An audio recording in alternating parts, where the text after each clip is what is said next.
The second book of Samuel, chapter 9. And David said, Is there yet any that is left of the house of Saul, that I may show him kindness for Jonathan's sake?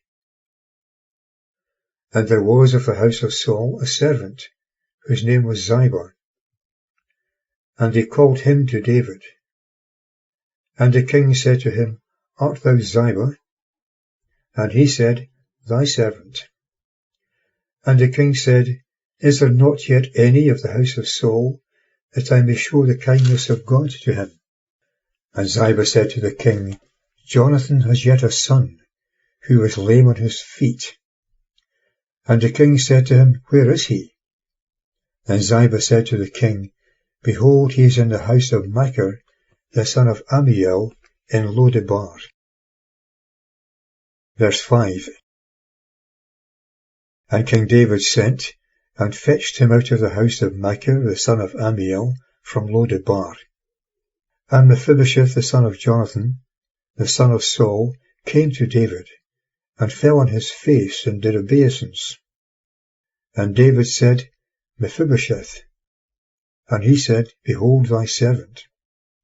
And David said to him, Fear not, for I will certainly show thee kindness for Jonathan thy father's sake, and will restore thee all the land of Saul thy father, and thou shalt eat bread at my table continually. And he bowed himself, and said, What is thy servant, that thou shouldest look upon such a dead dog as I am? Verse 9. Then the king called Ziba, Saul's servant, and said to him, I have given to thy master's son all that belonged to Saul, and to all his house. And thou and thy sons and thy servants shall till the land for him, and thou shalt bring in the fruits, that thy master's son may have food to eat. And Mephibosheth, thy master's son, shall eat bread at my table continually. Now Ziba had 15 sons and 20 servants. And Ziba said to the king, According to all that my lord the king has commanded his servant, so will thy servant do. And Mephibosheth, said David, shall eat at my table as one of the king's sons.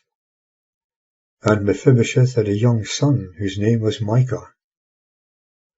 And all who dwelt in the house of Ziba were servants to Mephibosheth.